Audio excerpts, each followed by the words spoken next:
Bolwetse jwa sebete ke bongwe jwa malwetse a amang botsogo jwa batho ba le bantsi mme bo le bofitlha.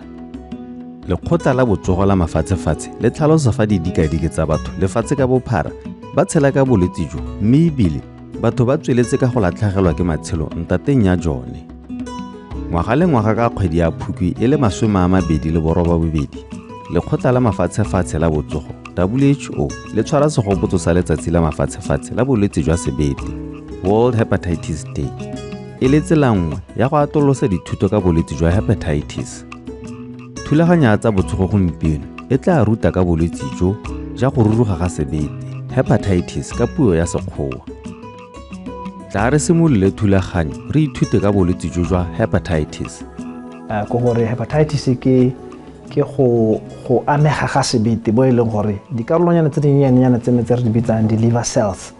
ebe di ruruga ebe di thubega yalo gore di tlhokogala wa bona. So ga go ntse lo re hutse ke re hepatitis go mo kgona go diragala mo e leng gore it within a short period of time gore kana go e khutshwanyana yana and then go kgona go tsena go etelle and becomes chronic. Me ga go diragala yalo go tlebe go baka gore ga se ntse se diragala yalo se nne fibrotic se gagaupane yalo and then in cirrhosis of the liver, and this can lead to liver cancer go gore se kgona se tswellela lo se jwelele se go baka kankere ya sebete. Re tswelela le thulaganyo re utlwe ka mefuta e farologaneng ya megare ya hepatitis. Go na le mefuta ya bolwetse jwa sebete tota megare e baka bolwetse jwa sebete. Megare e ya harologana e biditswe jalo ka ditlhaka tsa alphabet. Go na le mogare wa hepatitis A, wa hepatitis B, wa hepatitis C le wa hepatitis D le E. Mme megare e jaaka ke setse ke bile ya harologana, mogare wa hepatitis A le mogare wa hepatitis E yone ke megare e leng gore motho o kgona go tsena ke yone fa a nwa kgotsa a ja dijo tse di kgotlhelesegileng kgotsa metsi a kgotlhelesegileng. Mme megare ya hepatitis B le C le D yone e tlhalwa mo mading le matute a mmele, ka jalo yone ya nama ka go tlhakanna dikobo kgotsa go hapanna magare jalo jalo. Go na le mefuta e le metlhano ya megare ya bolwetse jwa hepatitis e leng mogare wa A, B, C, D le E jaaka go tlhalositswe. Mme gone bolwetse jo jwa hepatitis bo bakiwa keng? Go na le dilo tse di mmalwa tse e le gore di baka bone gone hepatitis e. Go na le viral hepatitis gore ke hepatitis A, B, C, D, E di 5 yalo. E go na le makwa mangwe ga e leng gore a bidiwa gote autoimmune hepatitis e le gore mo mmeleng motho a bana le masolenyana a bidiwang gote di autoantibodies tse e leng gore di tlebe di ama sebete yalo. E be go na le tse dingwe tse di tshwanang le bo di toxins di chefinyana tse e le gore di ama sone sebete. Di herb tse re di dirisang tsena le dipilisela tse e le gore tse dingwe tse re di hiwang go spatela go na le dingwe tsa tsone tse e le gore di kgona gore di ame sebete. Di siame di thusa sengwe di thusa bolwetse bongwe gape, mme tshwanetse re itse gore ga o di tsaya at a certain amount di kgona gore ebe di ama sebete di baka bone borurugo bo di baka bone go amega go ga sebete gore go bitsa re ke gone hepatitis. Mme thata mo Botswana kante mo lehatsheng ka kakaretso bolwetse bona ba viral hepatitis ke bona ba ile go baka go ruruga ga sebete that's hepatitis. Go na le mabaka a farologaneng a ka rotloetsang go anama ga bolwetse. Tla re tswelele le thulaganyo re ithute gore bolwetse jo jwa hepatitis bo anama ka tsela e ntseng jang. So ga ntsi bolwetse ba hepatitis kana ke bolwetse gore a tshelana ka matute a mmele. Matute re bua ka mathe, re bua ka madi, re bua ka peo ya senna ka mpometsi ya tswang go bosadi le busa jalo. So go ra gore ha motho a ka kopana le tsone di tswa mmeleng tseo ka matute a tswa mo mmeleng go ra ka kgona go tsena go tshelo mo bolwetse ba viral hepatitis ga ile go rona le yone viral hepatitis mo mading a gagwe. Go bo go nna gape le go hapana di nnelele. Go na le go batho go tlharore ba ikenta ka ditagi tsa moka go ikenta ka ditagi jalo. Ba go na le gore motho ka baka hapana di nnelele kampo ga go dirisa ona magare ga ntse ra ra itlhaba ko ha re ile go itekodisa ra dupa mma ra dupa ha re dupa la go kgwa re itlhela go re dirisa le gare le lengwe hela re le mo re le family jalo mme wa go gona mo na le yone viral hepatitis e ka hela hetetse go bangwe ba lelapa go bo go nna gape gore a ke re go moimana ona le yone hepatitis a sa e tlhatlhobelo e ka heta kana go ya pele ge ya hetela ko ngwaneng ko le seng jalo go bo go nna gape le gore kana ke tla ha se ka ha re bua ka HIV go ra ntse re bua ka HIV go bua re ha ka ja hetela ko mothong ka lishwana go nga ke ja ka lishwana ke na le HIV ha ke ja ke nela motho mo lishwana le HIV ka hetela ko gwena me viral hepatitis yone ya heta go ntse jalo go ra go ka nna le tshologo ya madi kampo matha a na le hepatitis yone ya khona go heta hepatitis ka gone go dirisa go share lishwana jalo go na mo go bitsa re go ne go tshotlela ngwana ka se go go bitsa re mastication for ngwana gore tla bekele mogolo yalo ke batla go ha ngwana nama ke a mo tshotlela pele ga ke moha go mo go ka dira gore nama bolwetse ba viral hepatitis bo hetela go ngwaneng ka tsone dijo yalo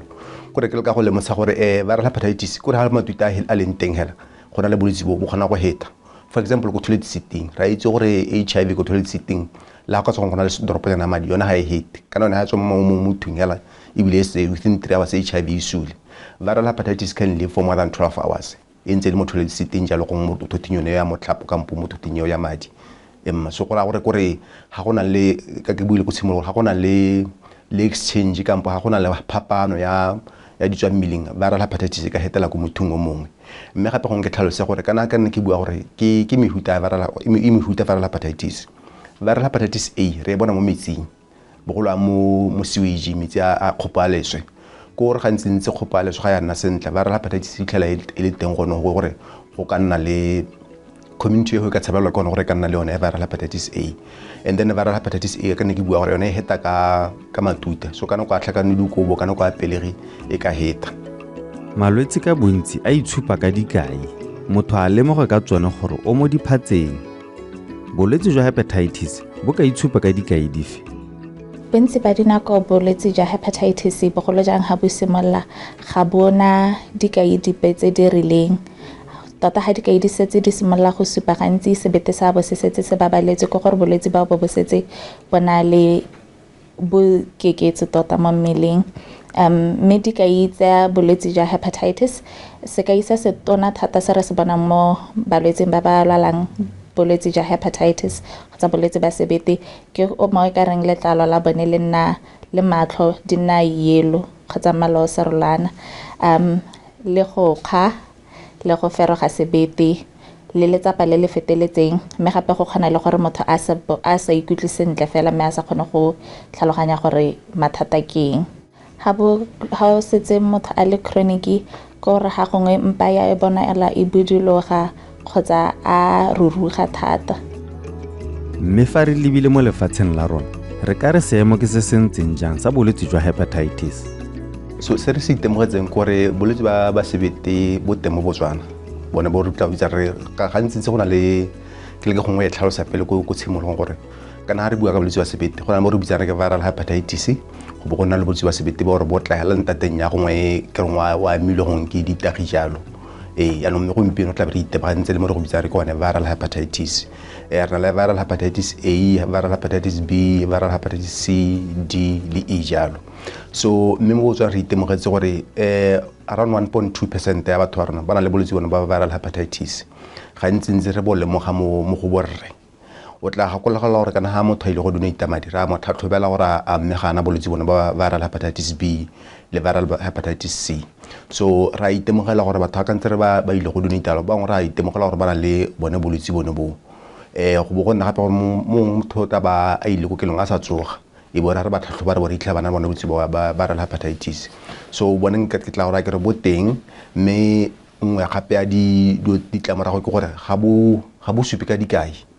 wa go motho go itemogela go sa nna le matlha a mapane jalo ka ntlo matlha a le phutsi e be gona ka le mo ga rona le one mogare wa viral hepatitis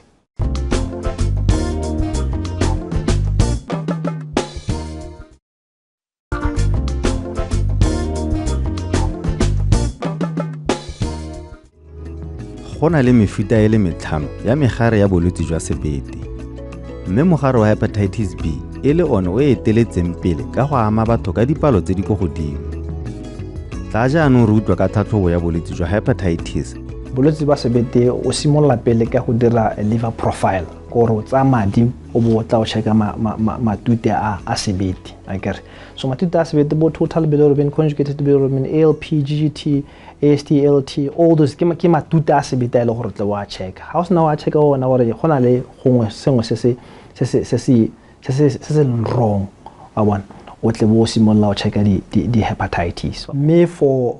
bona bo B bana le bo C go na di test tse le gore wa di dira. Hepatitis B surface antigen ke one le gore o tle bo ke screening test o screena for B. Hepatitis C virus antibody o tle bo screena for what? For C agere. Ga di le teng tsone tse o tle bo simolola like for C for example wa go dira the PCR o dira the viral load go checka gore a mme is it an active infection agere ke tsone tse ke one matute o ke one madi a leng ra dira re checka one matute a mo teng ga madi. Ba ba fitlhelwang ba amilwe ke bolwetse jwa hepatitis ba ka fiwa thuso efe ya bongaka? Ditlamelo di dintsi tse le gore di tshwanetse gore di dire for go thusa balwetse ba. Ke tla tsaya hepatitis B. Okay, hepatitis B. La ntlha hela ha o sena go confirma gore molwetse ona o na le hepatitis B o simolola go tswang go yaanong wa bona gore a mme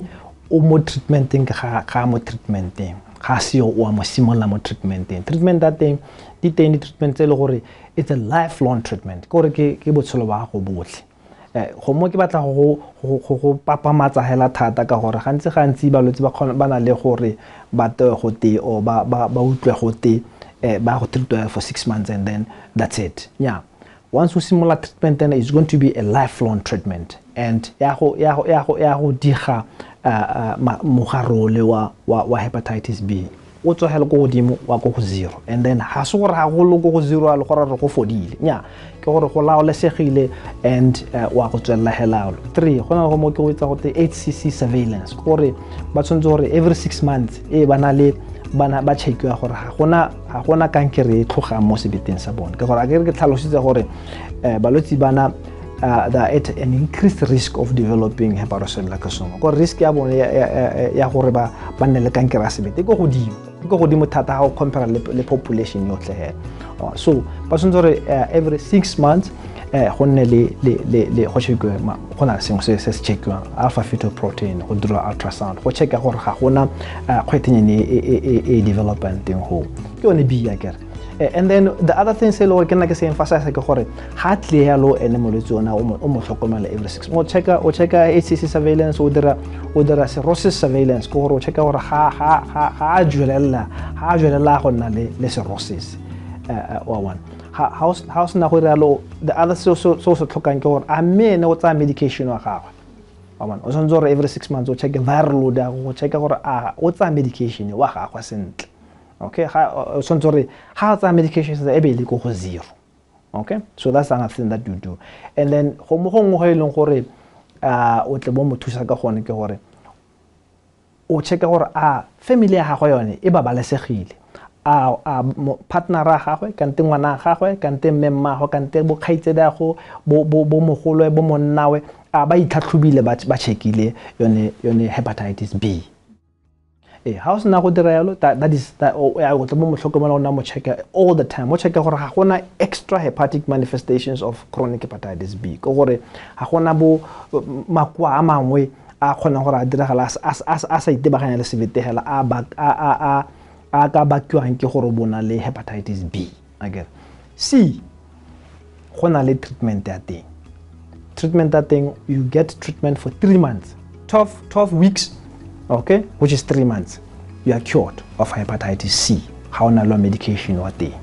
ke one ditsela tse ileng gore re ka thusa balwetse ba ka tsone. Thibelo ke konokono mo go fenyeng malwetse ka go farologana jwa sebete bo le mo teng. Go ka dirwa eng go thibela bolwetse jwa hepatitis? Go simolla ka go itshireletsa ha go tswa mo go itshireletsa nna gore gape ga motho ana le dikai a itlhatlhobe go itlhatlhobela bolwetse ba sebete go bo gonna gape la boraro gore ha re ile go donate a re letleleng gore re itlhatlhobe re welele madu a rona re ile go donate tota bile gape ke gatella gore a re donate re le batswana sa bogelo e be nna gore baimana ba rona ra rotloetsa gore le bona ba tlhatlhobelo e bone bolwetse ba sebete go na le ditlhatlhobo tse gore di a dirwa ga motho a tlo go ikwadisitsa boimana le tlhatlhobo ya sebete ke nngwe ya ditlhatlhobo tse re rotloetsa gore motho le ena a di diro jalo bogolwang baimana gona go itsa gore bolwetse bo se ka hetela go baneng go na expanded program of immunization I guess mo e leng gore ke mekento e neelwang bana go thibela gore ngwana ska ya re mo botsamong ba ha ka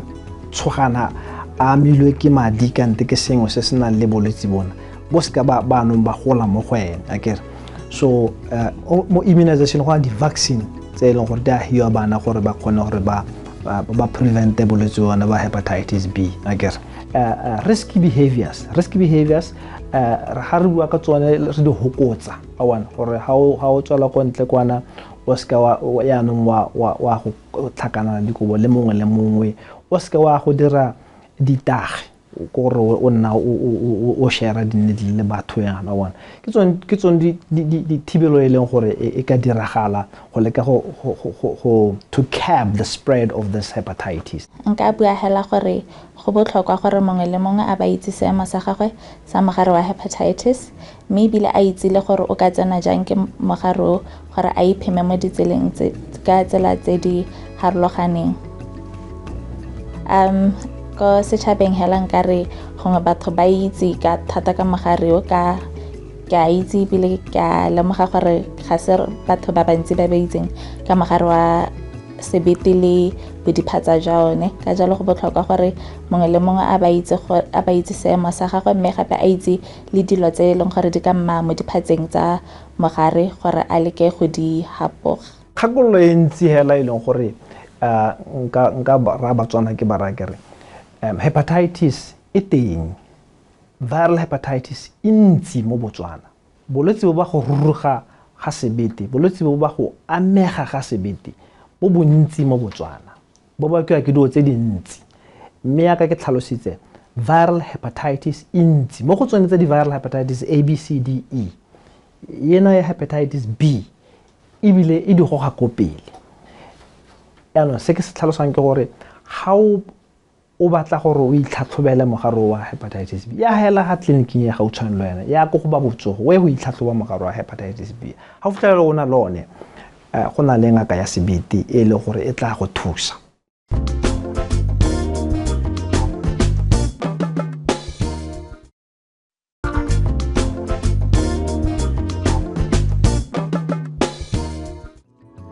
Dithuso di teng mo go ba botsogo tse di fiwang ba ba amilweng ke bolwetse jwa hepatitis mme kana re le setšhaba re tshwere boikarabelo jotlhe jwa go netefatsa gore botsogo jwa rona bo babalesegile ka dinako tsotlhe. Kgang e ya go fedisa gotlhelele bolwetse jwa hepatitis lephata la botsogo le e tshwaraganetse le makalana a mangwe.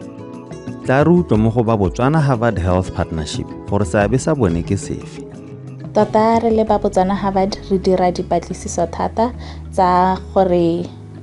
hepatitis le megare e mengwe ke gore re bona gore ke batho ba le kae ba ba tshelang ka mogare wa hepatitis mo lefatsheng mme bile mogare wa hepatitis wa amana jang le malwetse a mangwe jaaka batho ba ba ka tsang ba tshela le mogare wa HIV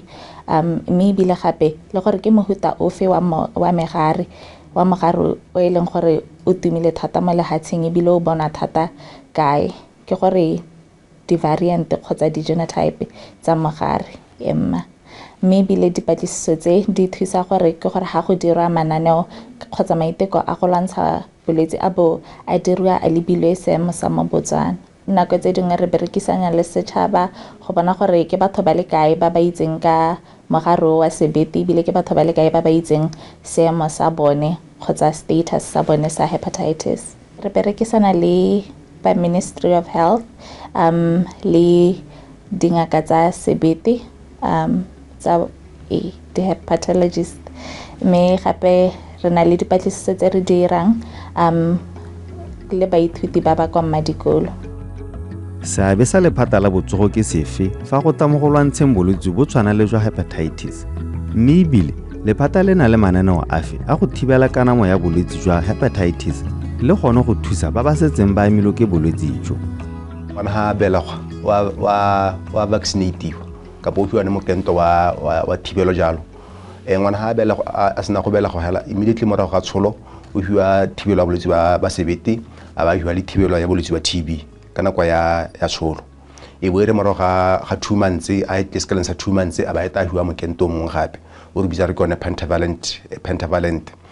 e boere after 2 months le ka 3 months a tlile skaleng jalo le ka 4 months o hiwa no mokento tota le gone go leka gore ngwana a ska tsena ke ona bolwetse ba hepatitis le baka le golo ke gore kana ha ngwana ka tsena ke bolwetse ba hepatitis a sampa le se jalo khona go la go tlhokagale e go godimo go gaisa ba go tsena le mogolo kana motho ile mogolo o na le immune system kampo o na le malwetse mo na le thibelo malwetse gore se e godile itekanetse ngwana ena hana thibelo malwetse eo tsona re tla ba re ha ngwana one vaccination kana go ya tsholwang re bore nna gape le mo go bitsana re go gone go treatment gore ha motho ana le one hepatitis ra mo tlhatlhoba re bore ke sure o tsena mo treatmenteng ya botshelo botlhe ga e emisiwe hela ka re dira ko HIV gore kana ke virus hepatitis B lone ke virus gore motho go tsa kalafi o botshelo botlhe re bore ga boela gape ko baimane gore baimana ba rona ha motho a ikwadisa ra mo tlhatlhoba lone bolwetse ba sebete one hepatitis B jalo e le gone go leka go dibela gore ha gore iteng re kgone go tshwara go le nako re bore ka mosimola mo kalafing le ngwana re ngwana a tla go bela go le nna ka a ba ka hiwa vaccine sengwe se re se tletseng ke gore ke tsa re la itse gore for example ba le tsona ba sukiri ra ba ha di nile mahala mo dikokelong tota di nidila le a ke di helula di mao ra ba ha di mao gore ba ska ba nna le gore ba ka hapana di mao and then le gone go rupetsa la gore bogolwang ko di-facility tsa rona tsa kokelong ka kokelwaneng gore ha go tshwarwa balwetse go dirisiwe diatlana tota le baka le go le gore le nna ga ke le mo direla puso kampo ke le motho wa botsogo nka hetisetsa hepatitis ko molwetseng ke gongwe ke sa itse gore ke na le yone that's why re rotloetsa gona those we call them universal precautions gore ga ke tshwara molwetse ke dirise diatlana even though ga ngwe motho tla re fila gore motho ba mpihela ha dirisa diatlana a ntshwere a ke re gongwe ke a utlwa mo lapeng ke tla ke fila gore ha ba ntshwara ba dirisa diatlana ba mpihela tota le baka le gore ke ona go dibela go hitisa molwetse go hitisetsa bolwetse ko molwetseng le go botsa ko molwetseng go tlisa go tla ba a tlamela ene molwetse o e bontse le gone gore ka re ntse ke bua ka go tlhatlhoba ba imana le gone go vaccinate bana re le Ministry of Health re tlamiseditse gore re tlo go hedisa bolwetse ona bolwetse ba re tlo go hedisa bolwetse ba sebete mo Botswana viral hepatitis B tota re go tlo go emisa gore e ska hetela go ngwaneng le bana e ska ba lwatsa gore go bitsa re go gone EMTCT, elimination of mother to child transmission of hepatitis B, HIV and syphilis ke maikemisetso ya re le Ministry of Health a ikemisitse gore re tlo go hedisa go hetela ga megare yo ko ngwaneng kampo ko o motho tla ba tshela le one and then go bo nna gape le gore le ko blood transfusion ra itse re le ba tsona ra donate madi o tla re rotletsa go gore motho mo ngwageng mo go la ba donate le ga bedi ha ro o fito ra donate mme kana madi a ha motho ile go donate madi ra mo tlhatlhobela HIV re mo tlhatlhobela thosola jalo re mo tlhatlhobela hepatitis B le hepatitis C tota le baka gore nne gore le ene motho o tlo go donate a itse gore mme ga ana tshwetso epe bolwetse bope le gore anong gapela re tla go transfuse motho ta ba tlhoka madi le ne re mo madi a phepa so ke ngwa ditso ra di tlamile re le Botswana gore ga gona madi a hetelang ko mothong o mongwe re sa tlhatlhoba pele bogolanyana go fa hepatitis for HIV le one thosola jalo